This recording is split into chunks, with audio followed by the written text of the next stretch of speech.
So if you're building a commander deck, one of the most important things you can run is good ramp. Now, what is ramp in Magic the Gathering? It's very specific. Ramp is any card that you play that makes you go mana positive for the next turns. So if you cast something like a Rampant Growth, that gets you a land, that comes onto the battlefield, now you are a land ahead of everybody else. If you tap something like an Auxiliary Sphere, that gives you 2 lands to your hand, that's not ramp. That's just guaranteeing that you have land drops that'll be on curve. Basically, if you are at turn 6 and you have 6 available mana, you haven't really ramped, you're just on curve. But if you're at turn 6 and you have 9 or 10 available mana, then you have ramped quite a lot actually, because you are ahead of your curve. Now, when you are playing a game of Commander, you want to make sure that your mana is flowing properly. If you've got a commander that costs a lot of mana, you want to be able to ramp into that commander so you can actually play him, because playing our trading cards feels nice. So to facilitate that, try to make sure your decks have about 36 or 37 lands and about 10 to 13 mana rocks, or just any kind of ramp in them. In this video, I'm going to be going over mostly the types of mana ramp that I would personally use, and I'm trying to make sure that they are all budget available. Nothing in this list is going to be over, say, $10. So this should all be something that everybody can have access to for their decks. I hope everything here is going to be helpful for people who are trying to figure out what ramp they should run in a deck. They've probably already watched the video where I talked about how to build a better deck. Now they're trying to figure out how do they figure out which cards specifically need to go in those slots. So let's go ahead and talk about that. But that begs the question for a lot of players, what kind of ramp should I be playing in my deck? There's all kinds of different ways you can ramp in Commander, so let's go ahead and go into each of the different ways you can, and we'll break every one of these down by cycle. And these are all things that I consider worth using in one way or another. I've tried to filter out bad cards that I don't think really have a place in most decks. So let's go ahead and get right into each of the different cards I would use in a Magic the Gathering deck. Let's start things off simply with the generic 2-cost mana rocks. These are the most common ways you will find to ramp in any commander deck, and they are probably one of the best things you will ever come across when you are trying to build, especially on a budget. These cards can fit into any deck whatsoever, and let's go ahead and get into each and every one of them and why you would run them. Of course, we're beginning with Fractured Power Stone. It is a 2-mana mana rock that can let you roll a planar die. That's basically as basic as it gets. It's a 2-mana mana rock. Mind Stone can let you sacrifice it to draw a card, which can be important in decks that have sacrifice triggers, but also as a 2-mana mana rock, it's perfectly reasonable to run in any case. Prismatic Lens is a mana rock you would run if you are desperately needing to add more 2-mana mana rocks to a deck, but you can also use it to filter mana if you're playing like a Wooburg deck and need it there. The Iron Crag is an interesting new mana rock we have here. It's legendary, so we can't clone it, but it says if a legendary creature ETBs, you can have it become a legendary equipment named Everflame the Hero's Legacy, and then it gains Equip 3, and the equipped creature gets 3/3 and loses all abilities. So if you happen to be playing a Voltron-style deck where you care not a whole lot about the actual effects that are on the commander, then Iron Crag is perfectly reasonable for those kinds of decks. Please note, though, that due to layering, you will lose any keywords that are on a card unless you add those keywords directly after you play the Iron Crag on a card. So, like, if you equip it with something that gives flying, after Iron Crag has already caused it to lose flying, then it will gain flying again. Then we have Liquid Metal Torque, a 2-mana mana rock that adds colorless mana, but you can also cause any non-land permanent to become an artifact. So if you're playing a red deck or an Artifacts Matters deck, this card is for you. The reason I say in a red deck, red decks have lots of ways of blowing up artifacts, but not really any ways of blowing up enchantments. So Liquid Metal Torque can turn an enchantment into an artifact, and then it is perfectly brittle to be smashed by any red deck. Fel Warstone can be any color at all, so long as it's a land type that your opponent's mana can produce. Thought Vessel can give you the ability to have no maximum hand size while being a 2-mana rock. Planar Atlas allows us to guarantee that our next card is a land drop. So if you're playing a high cost commander and you need to hit every single land drop on your early turns, Planar Atlas is for you. Then we have Star Compass, comes into play tapped and adds in 1 mana of any color that a basic land you control could produce. Star Compass has really fallen out of favor because it requires you to have basic lands first, but if you're playing a budget deck that has a higher amount of basics, Star Compass is perfectly reasonable for those decks. Ebon Fly comes into play tapped and can also become an insect if it needs to, and it can give another creature flying when it attacks. So I would run this in any Voltron deck where the commander does not automatically have the ability to have flying. That way we can attach that to one of our mana rocks. And then we have Cold Steel Heart. This is great for WUBRG decks as it can give you any color at all when you play it. Also, that art though. Anyways, you do choose it when it comes into the battlefield, so please make sure you remember to note the kind of mana that you are going for with it. These next rocks are a little bit more niche, and you're going to have to pick and choose the decks that you put them in. Once you start paying 3 mana for your mana ramp, you need to have a very good reason to pay 3 mana for that mana ramp, as 2 mana is very, very easy to come by when you are in the beginning phases of a turn. But as soon as you are paying 3 mana for something, you need to make sure that it's not coming in the way of a spell you would be playing to protect yourself or even your commander. 3 mana commanders are very, very common, and these rocks can get in the way of those. Run these rocks primarily if you are running a high mana deck, or if you specifically need the effect that the rock can give you. Let's go ahead and start with my favorite, Honored Heirloom. If your deck does not have a way to interact with graveyards, this mana rock gives you a way to do that.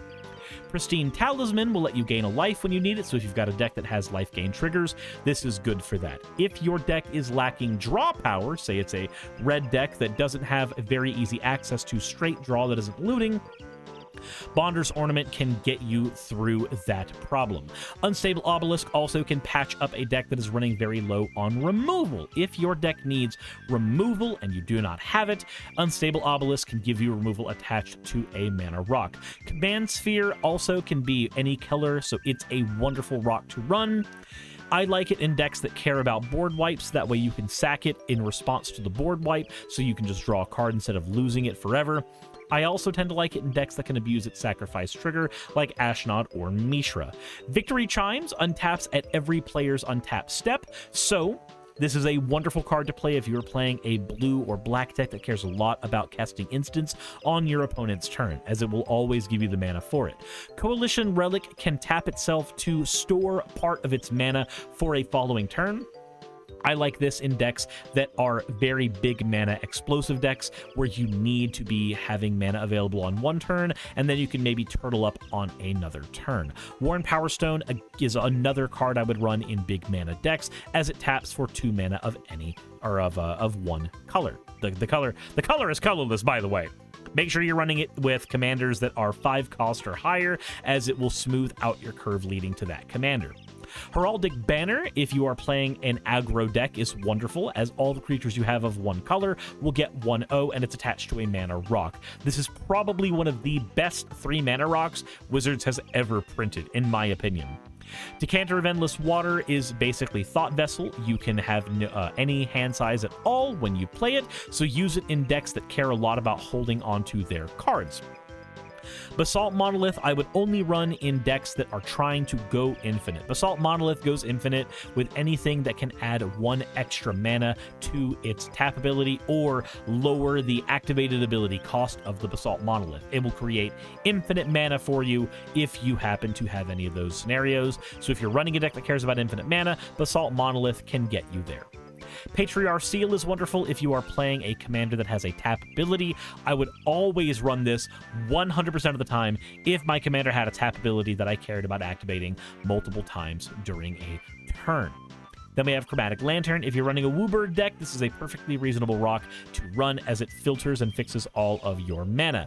Manascape Refractor is an interesting rock. It has the activated abilities of all lands on the battlefield. So not only does it have the ability to tap for mana, you also can have the abilities of things like a Maze of Ith or anything like that has a tap ability that lets you control things. Any of your cards like Rogue's Passage, it will copy. Basically, if you've got lands with activated abilities like Grim Backwoods that you want to have happen more often, Manascape Refractor can get you there.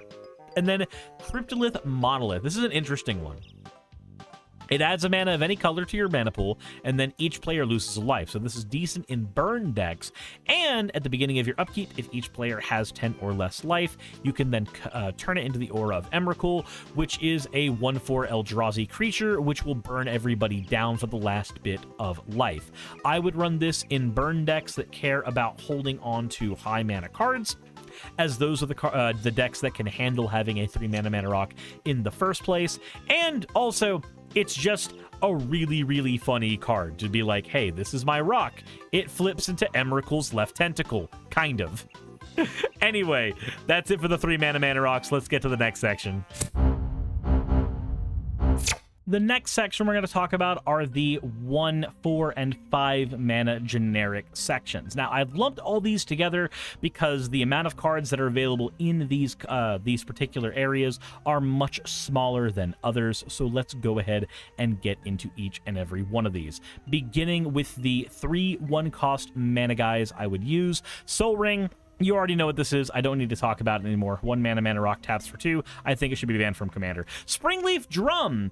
It can tap any untapped creature you control to add a mana of any color. This is wonderful in token decks or decks that have a lot of small creatures that don't necessarily care about swinging on turns, because having a 1 mana rock that is only attached to creatures is pretty good, actually.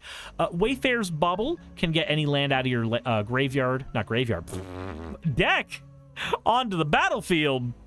And that is honestly wonderful if you're playing any deck that is not green and does not readily have access to that kind of effect outside of a card like Wayfarer's Bauble. But moving into the 4 mana rocks, beginning with Sisay's Ring, it just adds 2 mana. Use it in big mana decks that care about having big mana. Golem's Eye, same thing. Thran Dynamo's a 4 mana rock that adds 3 mana. Better than Sisay's Ring, better than Golem's Eye. I would run it in decks where our commanders are big mana and have a generic cost of 3 or greater. Otherwise, a lot of that mana is being wasted unless our commander's already died. Hedron Archive's a bit different, though. It does add 2 mana, but we can sack it to draw cards. I would do that in any deck that cares about abusing this sack trigger. Again, Mishra and Ashnod are my go-to examples of decks that really want to abuse this particular trigger. Then we have an interesting one, Scepter of Eternal Glory. It's a bad 4 mana rock at first, unless we have 3 or more lands with the same name, in which case we can tap it for 3 mana of any one color. If we have 3 basic lands on the battlefield base and they are all the same kinds, then functionally Scepter of Eternal Glory is a power-crept Thran Dynamo. Otherwise, it's just a really bad card. So I really enjoy this card in any big mana decks that care about color pipping. So if you're not playing an X-cost deck and you're playing a deck that has, say, a commander that has 3 or 4 generic green, red, or otherwise mana, the Scepter of Eternal Glory can get you to exactly what you're looking for, and it's great for that. Then we have Relic of Sauron. It can tap for Grixis mana in any combination of colors, or it can draw you 2 cards and discard a card. This is a just fantastic mana rock, and I want Wizards to print more stuff like this. Just Hedron Archives that can stay on the board and give us colored mana, and just this card's fantastic. It's phenomenal. Run it in every Grixis deck. Run it in every Grixis deck. It's just good. And then the only 5 mana rock here is the Gilded Lotus. Add 3 mana of any one color to your mana pool. Run this in decks that care specifically about getting to high amounts of mana without really caring too much about you losing a turn later on in the game. So it's a great mana rock for that, but it is unwieldy otherwise. After this, everything we're going to talk about is going to be a little more niche, so let's go ahead and get right into it. After the green section, we're not really into niche until we get out of the green section, so let's go ahead and get into that. The next kind of ramp we got to talk about are the Dorks. These are wonderful cards for bolstering creatures on the board, while also they tend to give you a very good rate of return for what they are, especially for the money you sink into them. So we've got a bunch of mana Dorks to talk about, and we'll talk about why we would use every single one of them. So, Mirror Convert, I run this in budget decks. You've seen me run it a billion times. You use 2 life to add 1 mana of any color. That is a great rate of return when you are trying to prevent yourself from losing life in your wallet.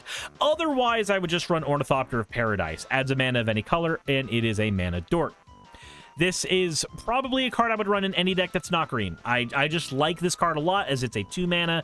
It's an Arcane Signet functionally, while also having a body. Also, if we're running a deck like, say, Yuriko that cares about having flying creatures, Ornithopter of Paradise is great for a deck like that because it just synergizes with what the deck is trying to do. Then we have the most generic of dorks possible, the Mirror Cycle from older Mirrodin blocks. The copper, gold, leaden, silver, and iron mirror. They all tap for whichever color is associated with them. They are absolutely wonderful in decks that care about having creatures on the board while also having your dorks. Your Palladium mirror is also in here. It can tap for 2 generic mana. So I run these in vehicle decks. If you're running a vehicle deck that wants to crew things, the fact that these are mana rocks that can crew things is great. I'll run them in aristocrat decks that care about having creatures on the board that do not care so much about them having a color. So, like, I wouldn't run them in Savra, but I would run them in, say, Eliasil Core or decks like that that are not green and want creatures on the board that can give you mana. These are wonderful for that because they get to pull double duty. Then we have cards like Llanowar Elves, Abyssin's Pilgrim, Elvish Mystic, Finehorn Elves, Elves of Deep Shadow, and Boreal Druid. All of these are generic 1-mana mana dorks that green has access to that are honestly all really, really good, and I would stock up on these if I were trying to convince somebody that they needed to have particular cards for, say, a deck building kit so they could build multiple decks. These are the kinds of cards I would have in that kit because they are just generically good at doing multiple things. Then we have Ignoble and Noble Hierarch for Bant and Jund respectively. I run these in either the decks that care about the colors or in Voltron decks that really want to have that exalted trigger. And then Birds of Paradise, you already know what this card is. Tap it to add a mana of any color. If you have a deck that can run a Birds of Paradise, you just run a Birds of Paradise. It is just an amazing dork. Deathrite Shaman has a ton of text on it, but it's basically a mana dork that we can use with fetching lands, or we can get rid of instants and sorceries to make every opponent lose 2 life, or we can exile creatures from graveyards. This is just a fantastic dork. This card is doing all kinds of work for us. It is pulling all kinds of weight.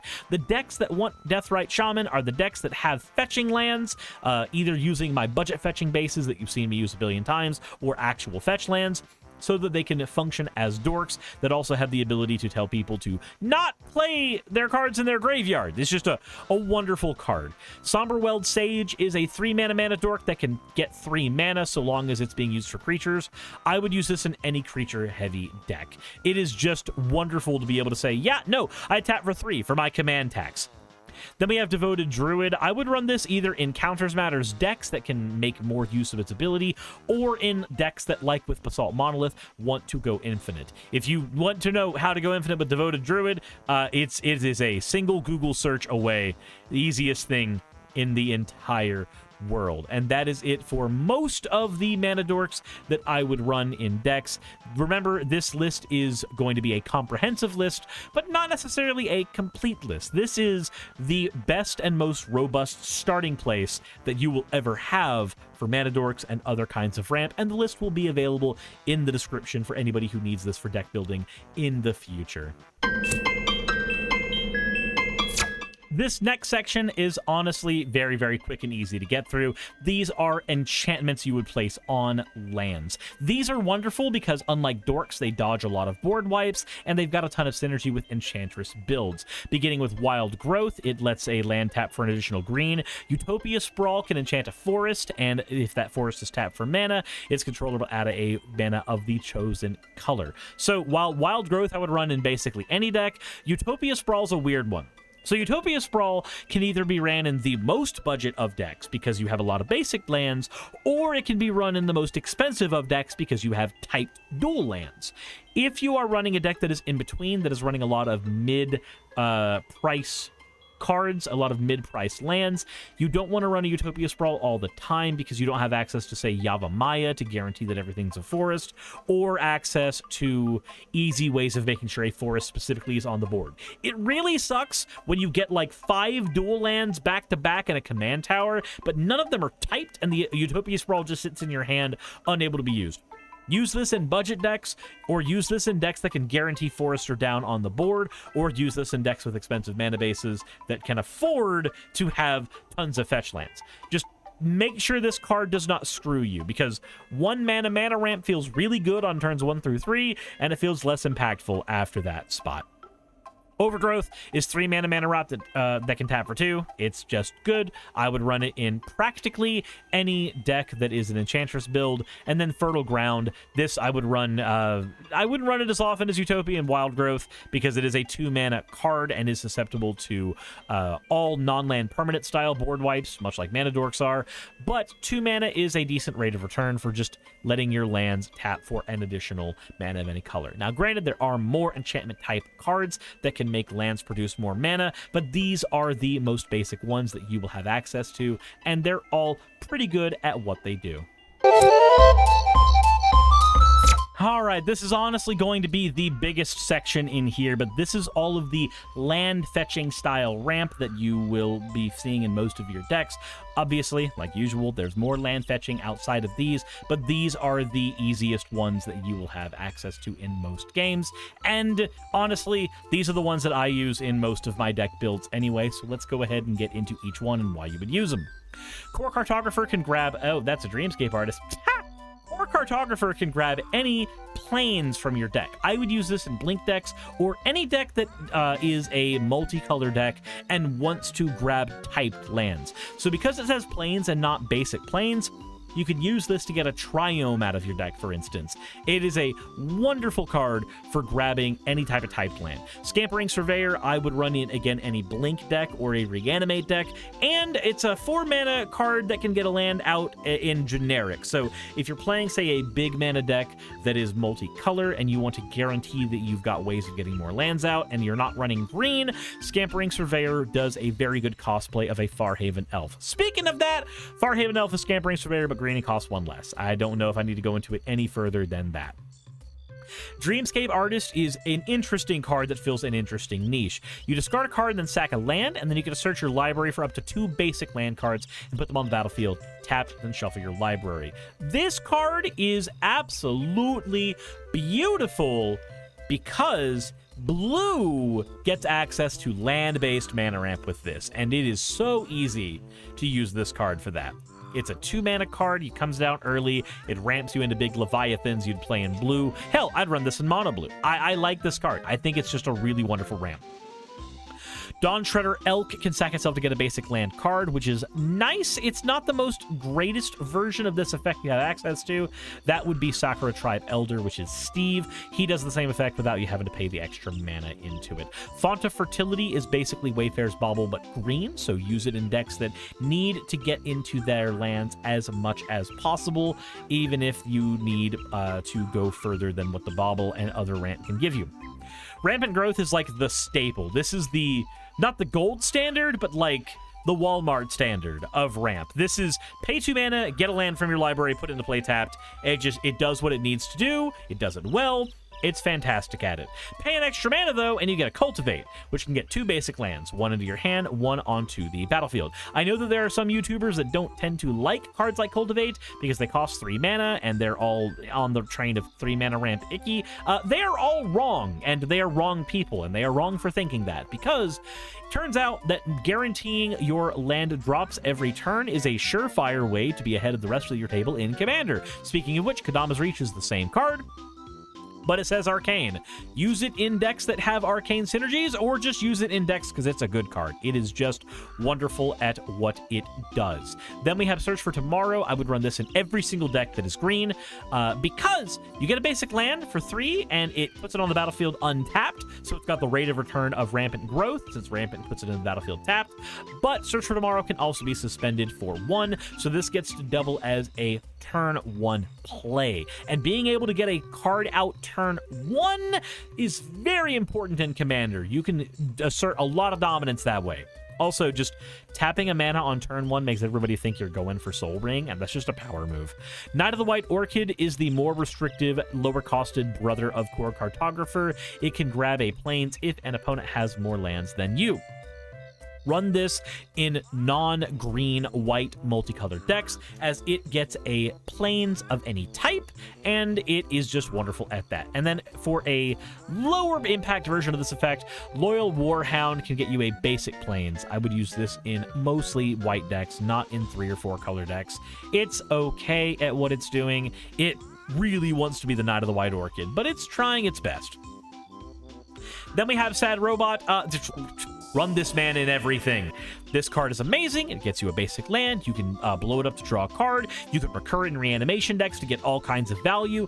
I have reanimated this thing 10 times in a game in a Sephiroth deck to bleed my deck of all of its basic lands and draw so many cards, and I never regretted it once. Sure, I could have reanimated good cards that would have blown up everybody's boards. That didn't matter. I wanted more Sad Robots. Run Sad Robot. It's good.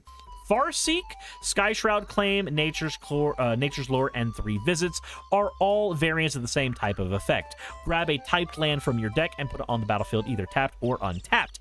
I think all of these are wonderful in decks that have the Tango lands, which are the typed lands that come into play untapped if we have basics, or any deck that just has typed lands at all. If your deck has typed lands, these are all wonderful cards to run. Skyshroud Claim has the same rate of return as Search for Tomorrow and Rampant Growth because it gets the cards into play untapped. Never forget that it gets the cards into play untapped. That will save you. Also, being able to play this card and just drop 2 Triomes out in a 5-color deck, that is just a power move right there, and it feels great to do. Then we have 2 interesting cards. We have Haro and Entis Restoration.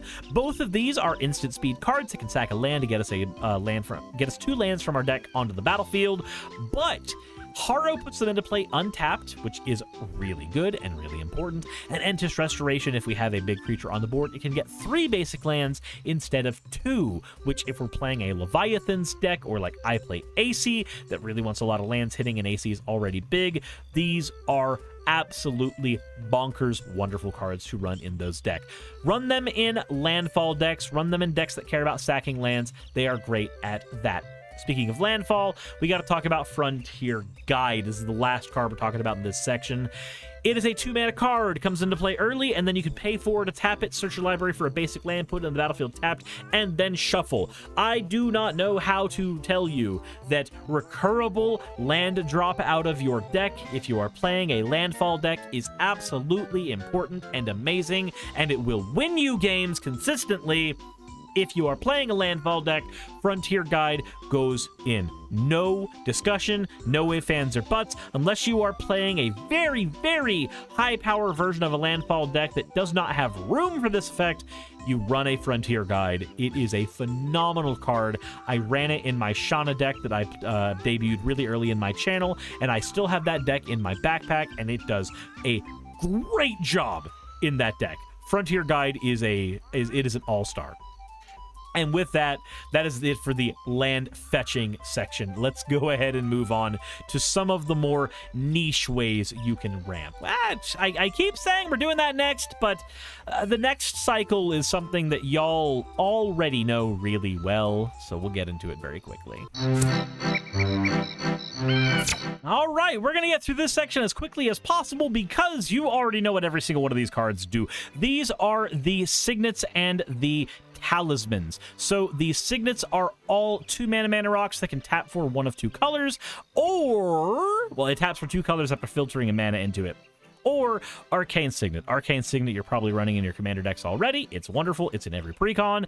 Then we have the Orzhov, Dimir, Azorius, Simic, Izzet, blah, blah, blah, blah, blah. All the signets associated with the different guilds of Ravnica. Every one of these is astoundingly good at what it does. It can turn your basic lands into both the types of lands you need in your deck, or you can use it to turn your utility lands like Rogue's Passage into colored mana, or you can use it to turn your mana rocks like Fractured Power Stone into colored mana. They're good. Run them. They are wonderful.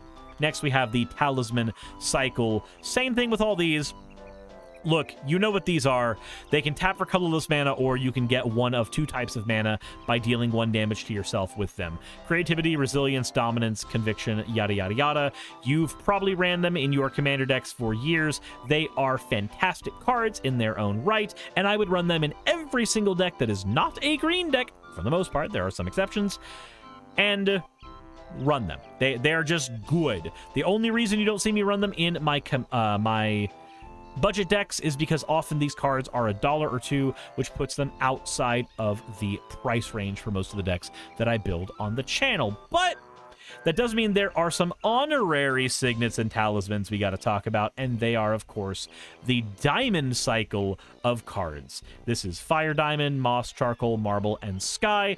All of these come to play tapped, and all of them give you one mana of a particular color when you tap it. All of these are great for budget builds, and I would highly recommend running them if you are on a tight budget and you need to try to thin out some of your 3 or 4 mana rocks into more consistent, more smooth 2 mana rocks. I love these things. I run them even in non-low power decks or low budget decks. I adore them. They are wonderful supplements to talismans and signets, while also just being wonderful replacements for them when you are on a strict budget. This is going to be the largest section of the video and the section I'm going to have the most fun with. This is the niche section. This is where we get into the weird and the specific and the funny types of ramp. So let's go ahead and get on for the ride. We got to start with these monstrosities. These are the Defilers. Each of the Defilers are associated with a particular color. They are all Phyrexians, and they all have the same effect. They can shave 1 colored pip off of a card by making you pay 2 life. And then they have some supplementary abilities. So Defiler of Vigor says if you cast a green permanent, put a 1/1 counter on every creature you control. Defiler of Instinct lets you deal 1 damage to any target. Faith lets you create a 1/1 white soldier. Flesh allows you to give a creature 1/1 and menace until end of turn, so it's great for Voltron decks. And then Dreams is the big one. If you cast a blue permanent spell, draw a card. There are so many ways to break this, and I can't wait to show them to you. We are going to be building something absolutely stupidly nutty with Defiler of Dreams that is going to let us gain life when we play permanents, and it's going to let us draw cards when we play them because of the Defiler's ability, and it's going to just... This card, all of these are wonderful. I would play the Defiler of Flesh and Faith in things like Ariette, the Apple card, because that has a lot of single-pipped cards that are enchantments that you want to play down on the board with something like SRAM. So you are constantly going to be dropping those cards for basically free because you can gain life with the enchantments in decks like that. And then the Defiler of Faith and Flesh are shaving off the cost of that, turning an Enchantress deck into a Storm deck. They're just, I love the Defiler cycle. They are some of the most unique ramping cards we have access to in Magic the Gathering, and they are fun as hell. Speaking of fun as hell and very, very interesting design-wise cards, this is the flip cycle of ramp cards, beginning with Growing Rites of Itlimoc. This can get any type of creature from the top of your deck into your hand if it's on the top 4 cards, and you can flip it into a Gaia's Cradle, a motherfucking Gaia's Cradle, basically. Holy crap. Journey to Eternity is a Kaya's Ghost form that can flip into a reanimation card. I run this in every Golgari deck I've ever built. It is a fantastic card. Storm the Vault. Whenever one or more creatures you control deal damage to a player, you make a treasure token. If you sacrifice, if you have 5 or more artifacts on the board, which doesn't even include, It doesn't matter how many treasures you've made. Just play this in an artifact deck. You can flip it into the Vault of Catlan. The Catlacan Vault can tap and give you a blue mana for every artifact you control. This just oh, these two cards are wonderful. Search for Iskanta lets you mill a card from the top of your library at the beginning of your turn, and then it flips to let you look at the top 4 cards of your library and take any non-creature non-land card and put it in your hand.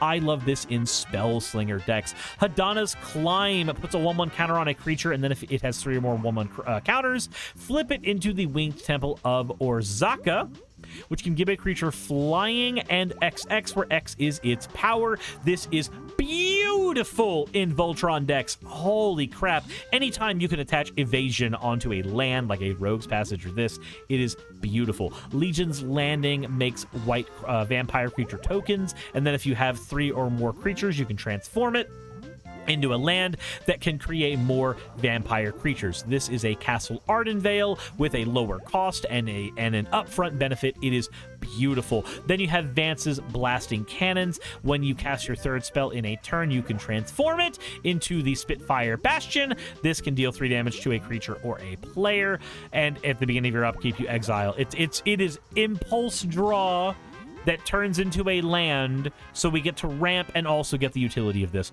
Profane Procession can exile target creature, and then if there are 3 or more cards exiled with it, transform it. So this is a removal spell. Oh god, it's so good. That transforms into a land that can give a creature card exiled with this permanent onto the battlefield your control. It's a removal spell that turns into a stealing spell. God, it's so fun.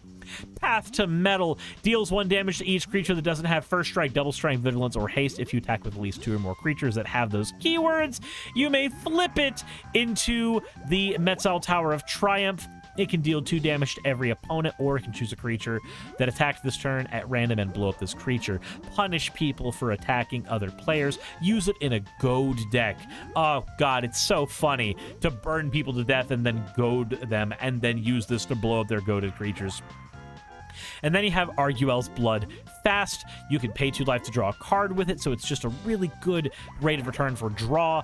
And then at the beginning of your upkeep, if you have 5 or less life, you can flip it into a land that can let you sack creatures and get life equal to the creature's toughness. It's so good in Aristocrat decks that like playing with their life totals already. I love the flip land cycle so much. They are such fun cards to get online.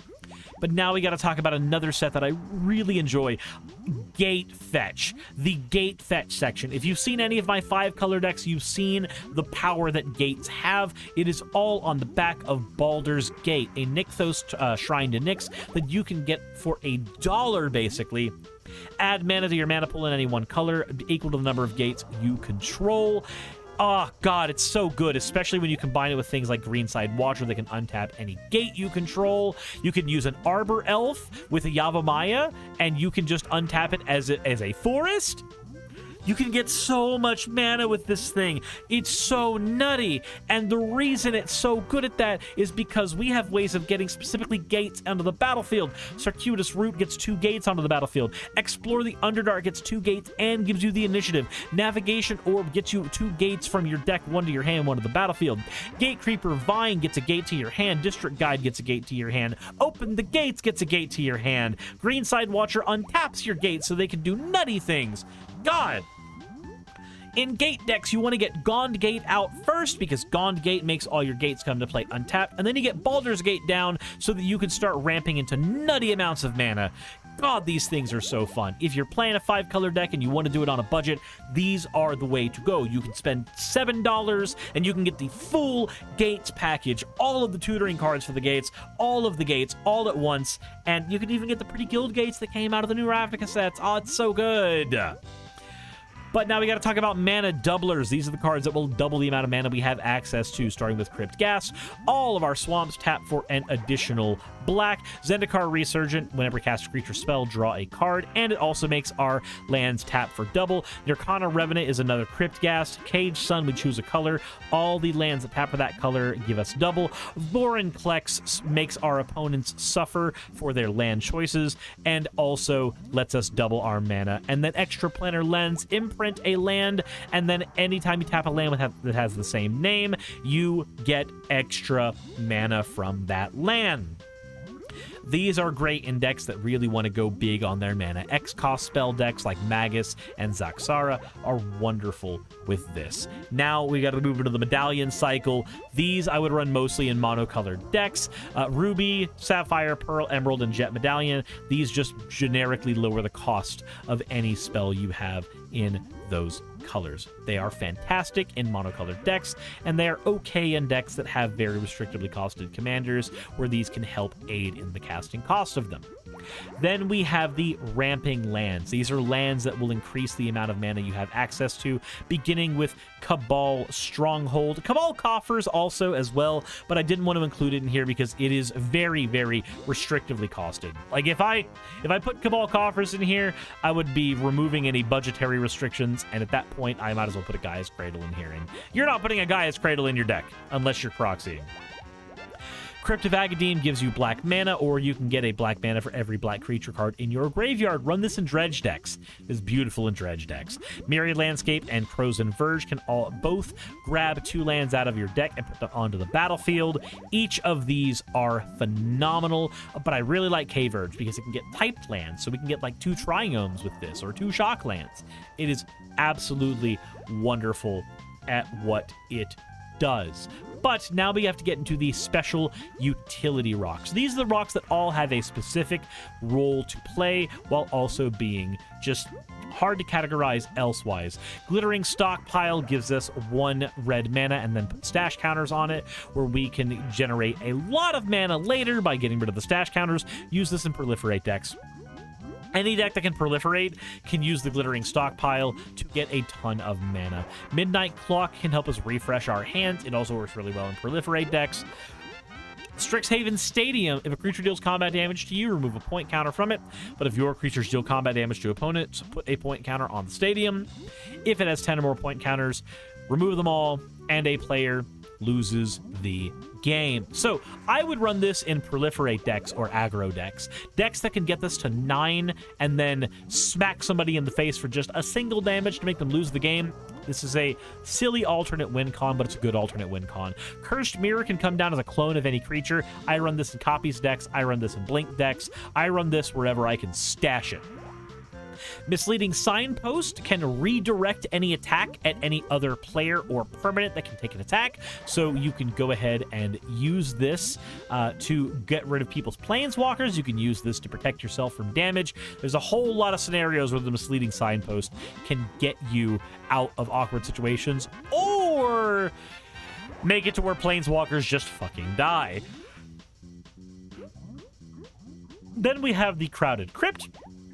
Taps for black mana. Whenever a creature you control dies, put a corpse counter on it, and then you can sack it later in the game to make zombies for everyone. Run this in a zombie or an aristocrat deck, and it will not do you wrong. Relic of Legends can tap any legend you control to add a mana of any color, so it's great in legendary tribal decks. Wand of the World Soul gives the next spell you cast this turn Convoke. This card is beautiful in any go-wide deck. Any go-wide deck at all. To give it unbalancing cards by giving them Convoke is a nasty thing to put somebody through. Staff of Completion has a ton of things it can do. Pay a life to blow up a permanent you own. Add a mana of any color by paying 2 life. Proliferate by paying 3 life. Pay 4 life to draw a card, or pay 5 mana to untap it. While it doesn't go infinite with as many cards as, say, Staff of Domination does, this is a 3 mana rock that can do a lot of work for us. Proliferate being on a rock is just fantastic, and I don't know how else to tell you that. But the last place we got to talk about is the Wayward Ramp. These are ramp cards that are very hard to categorize because they are very specific in what they do. They're not just utility cards, they are ramp with other effects. So beginning with Sword of the Animist and Sword of Hearth and Home. Both of these are equipment that will ramp us as we swing. You also have access to things like Explorer's Tote, but I didn't want to put that in here because it's not guaranteed ramp. Braid of Fire has a cumulative upkeep of adding an extra red mana to our pool.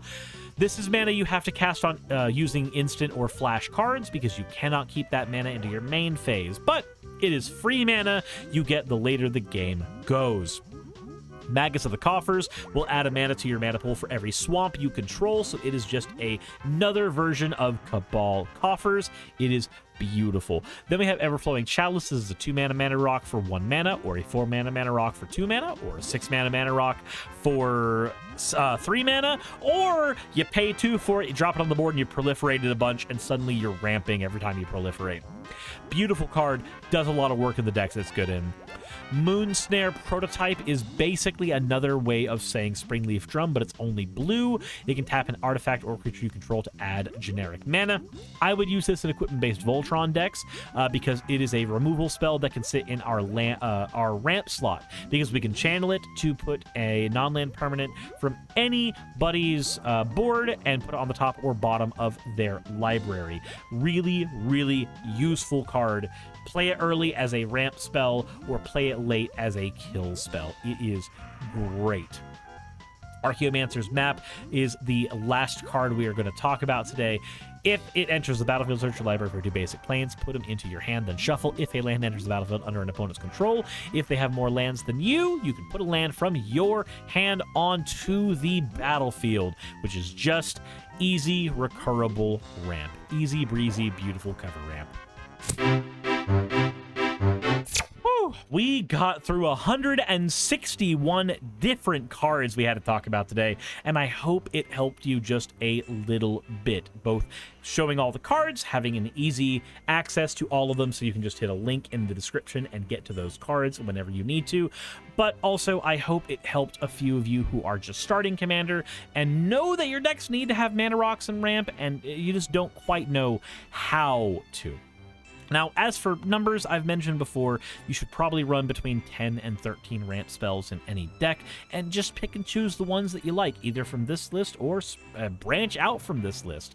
But this is a beginner's guide to all the different kinds of ramp you have access to in Magic the Gathering. It is as comprehensive as I could make it, and I hope it helps all of you have access to the types of ramp that you want to play in your games going forward, whether it's 2-mana decks, 3 different color decks, or if it's monocolored decks. I hope I gave you all something to chew on in terms of what ramp you are playing in your games of Commander. I tried to curate this to only be the stuff that I would personally use in decks, and I hope I gave good reasons as to why I would use everything that I chose.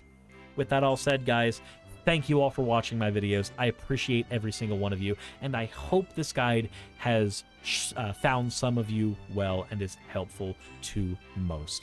With that said, let me know what you think in the comment section below. Is there any other guides you guys want me to cover? Any other groups of cards you want me to talk about? I've talked about interaction. This is now me talking about ramp.